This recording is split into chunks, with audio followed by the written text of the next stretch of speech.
यानंतर एक breaking news आहे। गडचांदूर इथं मतदानादरम्यान एका मतदारानं ईव्हीएम फोडलंय। प्रभाग क्रमांक 9 मधील आदर्श हिंदी सेमी इंग्लिश प्राथमिक विद्यालय या ठिकाणी ही घटना घडलेली आहे।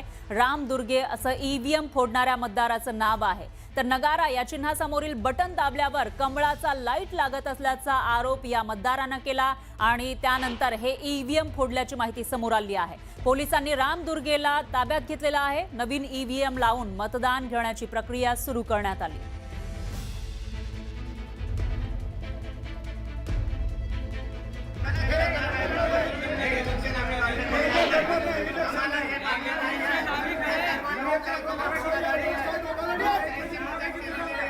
आणि याविषयी अधिक माहितीसाठी आपले प्रतिनिधी हैदर शेख हे आपल्या सोबत जोडले गेले आहेत। हैदर, काय सांगाल? एका मतदाराने चक्क ईव्हीएम फोडल्याचं कळतंय, नेमकं काय घडलं त्यावेळेला? चंद्रपूर जिल्ह्यातील गडचांदूर जे शहर आहे ते औद्योगिक शहर आहे।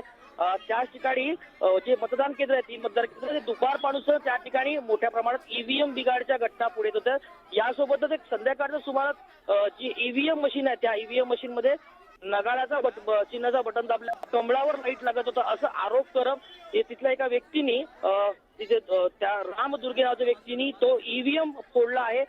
त्या ठिकाणी मोठ्या ठिकाणी तणावाची परिस्थिती मध्ये पोलीस दाखल झाले।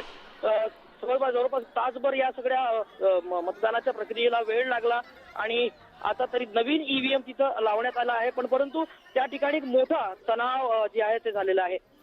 निश्चितच हैदर, आणि लोकांचे काही सवाल सुद्धा आपल्याला या ठिकाणी ऐकू येत आहेत। ते बोर्ड दाखवून काहीतरी म्हणताना दिसत आहेत, नेमकं काय म्हणणं आहे लोकांचं? तिथे आरोप आणि प्रत्यारोप सुरू आहे। दोन्ही पक्षाचे उमेदवार आहेत आणि सगळ्या पक्षाचे उमेदवार आहेत। अशा प्रकारची घटना जी झाली आहे ते आरोप निवड फक्त आरोप केले आणि मुद्दामून हे केलं गेलेलं आहे अशा प्रकारे ते सांगत आहेत आणि त्यामुळे हे त्याने फोडलं असावं किंवा कुणाचं सांगण्याचं फोडलं असावं असं त्यांचे आरोप आहेत। बरोबर आहे हैदर, धन्यवाद तुम्ही दिलेल्या या सविस्तर माहितीसाठी।